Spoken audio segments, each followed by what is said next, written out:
포인터는 C나 C++에서 자주 사용되는 것으로 반드시 알아야 될 기능 중에 하나입니다. 그런데 대부분 사람들이 포인터를 처음 배울 때 어려워합니다. 가장 큰 이유는 포인터가 가지는 기본적인 기능에 대해 실질적인 의미를 모르고 단순히 기능만 익혀서 피상적으로 포인터에 접근하기 때문입니다. 여기서 포인터 관련하여 기존 개념을 달리 이해하도록 설명하겠습니다. 이를 통해 포인터에 대해 쉽게 접근할 수 있고 여러 코드에서 크게 어려움이 없을 거라고 생각됩니다. 포인터 기능은 주소 저장과 간접 참조가 있는데 해당 기능을 알아보기 전에 이것부터 보겠습니다. 만약에 하기처럼 변수를 선언하고 출력을 하게 되면 당연히 1000이 출력됩니다. 이건 누구나 다 알 수 있는 거죠. 그럼 포인터를 선언하고 여기다가 임의적으로 1000을 넣겠습니다. 물론 이런 경우에는 캐스트가 필요합니다. 테스트를 위해서 캐스트를 생략해 보겠습니다. 그리고 P를 출력하면 얼마가 나오겠습니까? 당연히 1000이 나오죠. 그런데 여기서 바로 대답하는 사람도 있는가 하면 대답 못하고 약간 주저하는 경우가 많습니다. 왜 그럴까요? 포인터 기능이 주소 저장하는 것은 어느 정도 알고 있지만 실질적인 개념을 모르고 있기 때문입니다. 포인터의 기본 개념은 숫자인 정수를 저장하는데 그 주소가 메모리 위치 즉 주소값을 나타낸다는 것입니다. 포인터의 기능을 달리 표현해보면 이렇게 됩니다. 포인터는 숫자인 정수를 저장하는데 그 숫자는 메모리 위치를 나타낸다. 이렇게 포인터 기능을 이해해야 됩니다. 이미 설명한 예제처럼 int i하고 포인트 p는 각각 1000을 저장하고 있는데 저장하는 속성만 보면 거의가 아니라 100% 똑같습니다. 그럼 굳이 정수 타입과 포인터 변수를 다르게 선언하는지 궁금할 수 있습니다. 그것은 포인터에 간접 참조라는 기능이 있어서 해당 기능을 컴파일러한테 구분할 수 있도록 선언할 때 변수 이름 앞에 별표를 붙이게 됩니다. 이렇게 보면 별표가 큰 의미를 가지는 것이 아니라 단순히 정수 타입과 구별되게 하기 위해서 사용되는 것입니다. 포인터 변수를 숫자인 정수를 저장하는 측면에서 보면 다음처럼 표현이 가능합니다. 그래서 P를 출력할 때 1000이 나오는 건 아마 쉽게 이해할 수 있을 것입니다. 다만 P와 I는 정수를 저장하는 건 동일한 특성이 있지만 P는 간접 참조의 기능이 있기 때문에 컴파일러에게 알려야 될 필요가 있습니다. 그래서 선언 시 별표가 사용됩니다.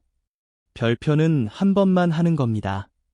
나중에 이야기하는 2중 3중 포인터 변수에서 별표는 별표 표시를 2번 3번 하는 것이 아니라 단순히 포인터 변수가 가리키는 데이터 타입을 의미합니다. 그건 나중에 따로 이야기하도록 하겠습니다.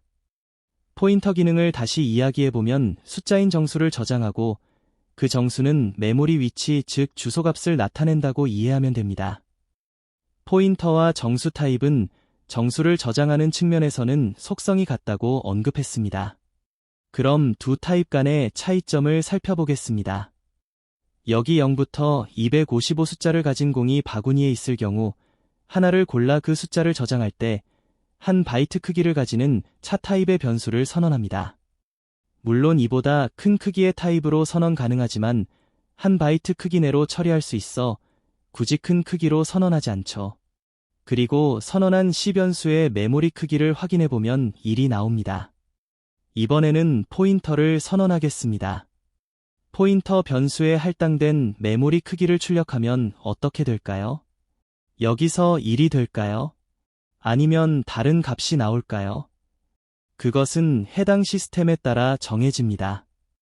그림을 보면 메인 칩과 메모리가 있을 때 만약에 선 한 개만 연결되면 하나의 비트로 두 개의 메모리를 가져올 수 있고 선이 4개면 4비트로 2의 4승으로 16개 메모리에 접근할 수 있고 8비트이면 256개의 메모리를 가져올 수 있습니다. 여기서 더 큰 메모리가 있어도 가져올 수가 없죠. 왜냐하면 시스템 범위를 넘는 메모리에 접근이 안 되기 때문입니다. 8비트 시스템에서 메모리를 접근할 때 메모리 번지를 구분하면 0에서 255가 됩니다. 전술한 것처럼 최대 256개의 메모리를 가지기 때문입니다. 8비트 시스템에서 포인터를 선언하면 포인터 변수 P에 할당된 크기는 1이 됩니다. 포인터는 정수를 저장하는데 최대 크기가 시스템에서 정해지고 8비트 시스템에서 1바이트로 충분히 가능합니다. 그럼 정수 타입과 포인터 타입의 차이를 정리해보면 정수 타입은 변수의 할당 크기를 사용자가 직접 타입 지정자를 통해 설정합니다. 그런데 포인터 타입은 시스템에서 변수의 할당 크기가 정해집니다. 따라서 포인터 선언 시 지정하는 데이터 타입은 포인터 변수에 대한 것이 아니라 저장된 주소가 가지는 데이터 타입을 의미합니다. 다시 이야기하지만 포인터는 메모리 주소 값의 정수를 저장합니다. 여기서 보면 포인터 선언 시 변수와 별표를 하나로 묶어두면 그 다음은 어떤 데이터 타입이든 간에 포인터에 저장된 데이터 타입이 됩니다. 포인터 변수를 사용할 때 해당 변수에 별표를 붙이면 선언에서 보는 것처럼 지정된 데이터 타입을 가져올 수 있는 간접 참조가 됩니다. 그것이 2중 또는 3중 포인터든 간에 포인터 변수와 별표 한 개를 하나로 묶어두면 포인터의 간접 참조의 데이터 타입이 됩니다. 선언된 데이터 타입을 포인터 변수와 직접 연관시키면 안 됩니다. 예를 들면 클래스 타입의 포인터 변수를 선언한다면 포인터 변수가 가지는 것은 단지 숫자인 정수를 가집니다. 해당 클래스 타입에 맞게 변수의 메모리가 할당되는 것이 아닙니다. 그럼 이어서 계속 보겠습니다. 여기 바구니에 0부터 65,355까지 숫자가 있는 공을 꺼내어 해당 값을 저장할 때 다음처럼 2바이트 즉 16비트 크기에 맞는 타입을 지정하여 변수를 선언하고 할당된 메모리 크기를 확인하면 이가 나옵니다. 이것은 우리가 이미 알고 있는 것입니다. 그럼 16비트 시스템에서 포인터를 선언하면 그림에서 보면 2바이트로 메모리를 나타낼 수 있기 때문에 해당 변수의 크기를 출력하면 이가 나옵니다. 포인터 변수를 선언할 때 지정된 데이터 타입은 포인터 변수에 할당되는 것과 상관없다고 다시 상기합시다.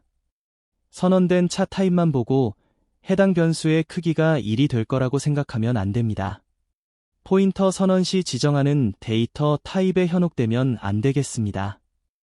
포인터는 숫자인 정수를 저장하고 최대 크기는 시스템에 정해진다. 중요하기 때문에 계속 쭉 반복하고 있습니다. 그럼 인트 타입의 변수를 선언하면 해당 변수는 4바이트 메모리를 차지하고 그리고 32비트 시스템에서 포인터 변수를 선언하면 4바이트 메모리를 가지게 됩니다. 여기서 포인터 선언 시 어떤 데이터 타입으로 지정해도 시스템에 따라 포인터 변수의 메모리 할당 크기가 정해집니다. 상세 내용은 생략하고 그 다음을 보겠습니다. 이번에는 정수 타입 중에 롱롱 타입의 변수는 8바이트 메모리를 차지합니다. 이것은 우리가 알고 있는 내용입니다. 64비트 시스템에서 포인터를 선언하면 어떻게 되는지 한번 살펴보죠. 64비트 시스템에서 포인터를 선언하면 이전에 설명한 것처럼 최대 메모리 크기가 시스템에서 결정되어 여기서는 포인터 변수에 8바이트 메모리가 할당됩니다. 현재 컴퓨터나 스마트폰의 시스템은 64비트가 일반적이고 앞으로 더 발전되면 128비트 시스템을 가지게 되고 그런 시스템에서는 포인터를 선언하면 16바이트를 가지게 됩니다. 그럼 예제를 하나 보고 포인터의 기본 이해 관련 내용을 마무리하겠습니다. 소스 테스트는 온라인으로 할 수 있기 때문에 컴파일러 익스플로러 홈페이지를 가면 다음의 형태가 나타납니다. 해당 주소는 보기란에 있습니다.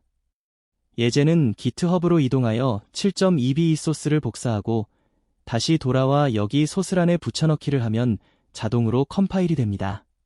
그리고 실행 결과를 보기 위해서는 이 메뉴로 가서 실행을 누르게 되면 결과가 나타나게 됩니다.